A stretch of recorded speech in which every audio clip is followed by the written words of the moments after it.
$1,668 a month. That's the whole of it.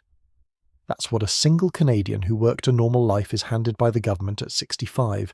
The average Canada pension plan cheque, around $925, plus the full old age security top-up, about $743 more. Add them together and you get roughly $1,668 Canadian dollars a month. That is the floor most retirees are standing on. Now I'll be straight with you up front because there's a lie going around and I won't be the one telling it. You cannot rent on that money in most of this country. A single person paying rent on $1,668 a month is short almost everywhere. That's the truth. And a room full of folks over 55 already know it. So here's the one condition that makes the whole thing work, and I'm putting it right at the top. Your home has to be paid off. No mortgage, no rent. You own the roof outright. Do that, and the pension stops being a survival check and starts being a real life. There's one more lever, and almost nobody talks about it. It's called the Guaranteed Income Supplement, the GIS. If your only income is the pension and a small CPP, the government adds up to about $1,100 a month on top, just for being a low-income senior. That's the hidden floor under the floor. For a couple, by the way, two pensions run closer to $3,300 Canadian dollars a month combined. And that changes the maths entirely. So hit subscribe and come down this list with me. Today I'll show you 10 towns where a paid-off house and that pension actually add up. Every cost straight off rentals.ca and the CMHC. We count down from 10 to 1, and the last one is the one I'd go see myself. Number 10, St. John, New Brunswick, down on the Bay of Fundy, where the tide climbs higher than just about anywhere on Earth. This is the biggest place on the list, getting on for 70,000 people, so it's really a small city wearing a town's price tag. A one-bedroom rents for around 1,100 Canadian dollars, according to rentals.ca, which is the cheapest sizable market in all of Atlantic Canada, but still too steep for a single pension to rent on. Picture brick row houses stacked up the hills, fishing boats below, fog rolling in off the bay.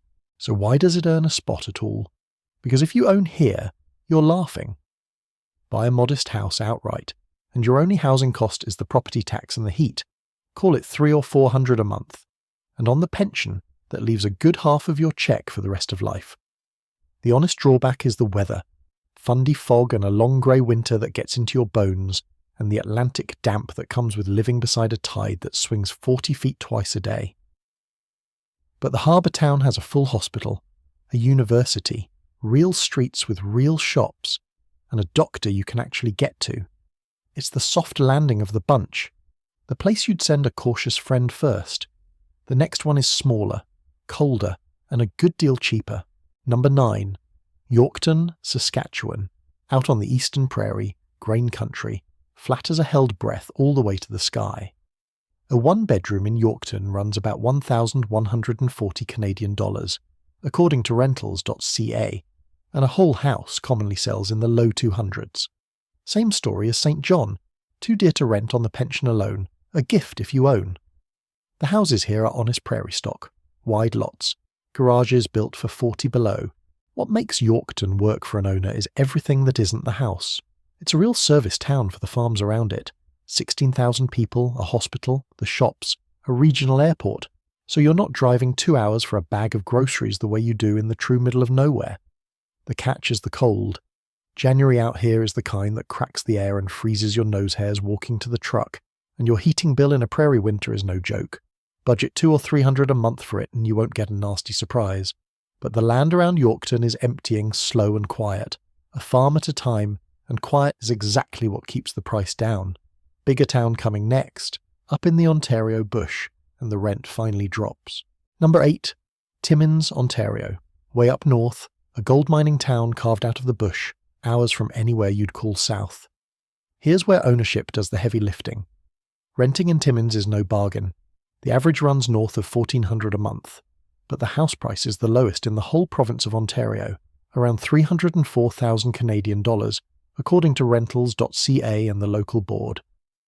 Buy one of those outright, and your monthly housing cost collapses to property tax and heat, somewhere near $350.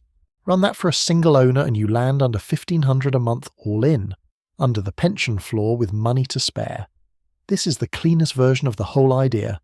Buy a cheap house with no mortgage, and the pension covers the rest of your life. The honest drawback is distance and dark. You're far north. The winter is long, and the nearest big city is a serious drive. Picture black spruce to the horizon, and the headframe of an old mine on the skyline. Cheap follows remote. The next one trades the mine for the sea. Number 7. Corner Brook, Newfoundland. Tucked into a fjord on the island's west coast. Hills coming straight down to the water. Now the rents start getting interesting. A place in Corner Brook averages around 688 Canadian dollars a month according to rentals.ca, well under the provincial average, and a fraction of what the mainland charges. A median house runs under 200,000. This is where an owner lives easy, and a couple could even rent and still come out fine on 2 pensions. The town has a pulp mill that still runs, a hospital, a ski hill of all things, and some of the prettiest country on the island stacked right behind it. The honest drawback is getting there and getting out. It's an island, flights are dear, and a Newfoundland winter is wind and salt and long nights. But for a single owner, $688 rents tell you everything about how far a paid-off house goes here. Stay on the island for the next one. It gets smaller and a touch dearer, but it's got a story. Number 6. Gander, Newfoundland. A town in the middle of the island that the whole world learned about one September morning. Gander rents average around 705 Canadian dollars a month, according to rentals.ca, with houses commonly near the low 200s, 11,000 people give or take. You know this town even if you've never been. It's the place that took in 7,000 stranded air passengers when the skies closed and never asked for a thing back. That's the character of the place, and it's why I'd put an owner here without a second thought. The drawback is what it always is on this island. You're inland, the winter is real, and the young folk drift away to the mainland for work, so the town is thinning year on year. A single renter is still a touch short on the pension alone here, but own the house, or come as a couple, and $700 rents make the rest of the budget easy. We leave the island now for the prairie, and the numbers keep falling. Number 5. Brandon, Manitoba, the province's second city, sitting on the Assiniboine River in wide wheat country. A one-bedroom in Brandon averages around 810 Canadian dollars a month, according to rentals.ca and CMHC figures. A bachelor flat dips to about 650. 50,000 people, a hospital, a university, a real downtown. For a single renter, the pension alone is still a couple hundred short here. But this is exactly where that GIS supplement I told you about earns its keep. A genuinely low-income single, drawing the pension plus the supplement, lands right around break-even in Brandon even as a renter, and an owner clears it with room to spare. That's the honest version of retire on the government cheque. The drawback is the prairie winter, same as Yorkton, and the wind that comes with the open land. Picture grain elevators along the rail line and the river running low through the middle of town, smaller and cheaper still just up the road. Number 4, North Battleford, Saskatchewan, out on the North Saskatchewan River, where the prairie starts breaking into bush and the cost of living runs near a fifth below the national average. The province has been putting up new affordable seniors units here, a one-bedroom landing around 870 Canadian dollars a month, according to provincial figures, with a two-bedroom near 1,000. That's purpose-built for exactly the person this video is about. A single owner clears the pension floor with ease here, and a low-income single drawing. The supplement comes close, even paying that 870. The drawback is plain. It's a small, far prairie town, the winter is hard, and you're a long way from a major hospital for anything serious. But the air is clean, the river's right there, and the land is quiet in a way the city forgets exists. The town is steady, not booming, and steady is what keeps it cheap. Across into Manitoba for the next one, cheaper yet. Number 3. Portage la Prairie, Manitoba, an hour west of Winnipeg on the flattest, blackest farm soil in the country. A one-bedroom in Portage averages around 911 Canadian dollars a month, according to rentals.ca. But the listings hide cheaper, and folks turn up rooms under 500 if they hunt. 13,000 people on land so flat you can watch a storm coming for an hour before it arrives. For an owner, this is one of the easiest budgets on the whole list. Close to Winnipeg for the big hospital and the airport, but priced like the small town it is. Add the supplement and even a renting single gets within reach of the pension floor.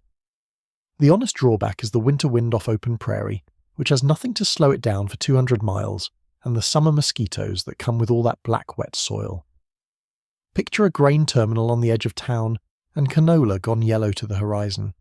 2 left, and they're the cheapest of all. Number 2, Miramichi, New Brunswick.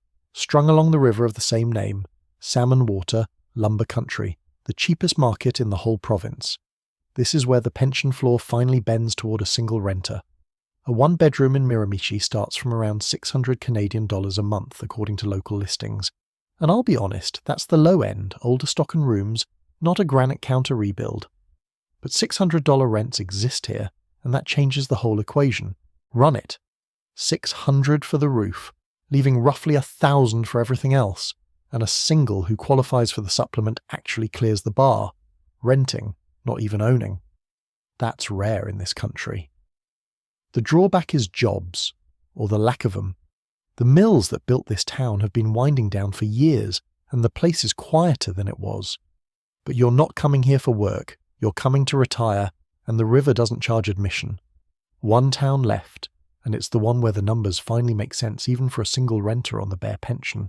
Number 1, Baie-Comeau, Quebec, up the north shore of the St. Lawrence, where the river's grown so wide it's nearly the sea, and the rents are the lowest in the country. This is the one I'd go see myself. Quebec has the cheapest rents in Canada, and the strongest protections for tenants, and Baie-Comeau is the deep end of cheap. All-in living costs land near $1,385 Canadian a month for a single person, according to cost of living figures. Sit with that. That's the whole budget. Rent, food, heat, the lot, under the pension floor. That makes Baie-Comeau the one town in this whole countdown where a single renter, on the bare pension and nothing else, genuinely fits. No paid-off house required, no supplement needed, though either one turns a tight fit into a comfortable one. The honest drawback is that it's French-speaking and it's far, 20,000 people on a remote shore where the winter is long and the nearest city is hours of highway away. But the air is clean, the river is enormous, and the rent is a number the rest of the country forgot was possible. I know that sounds impossible. It's not. The figures are right there for anyone to check.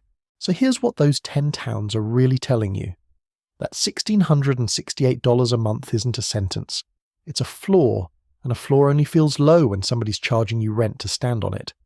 Pay off the roof, or come as a couple, or draw the supplement you've earned, and that same pension stretches into a real life along the Fundy Tide, on the prairie, up a quiet northern river. The numbers are public. You can check every one of them yourself. What the listings show you isn't the whole country. There's a way out there, and folks over 55 are already taking it. So go see it with your own eyes, and come back and tell me about it.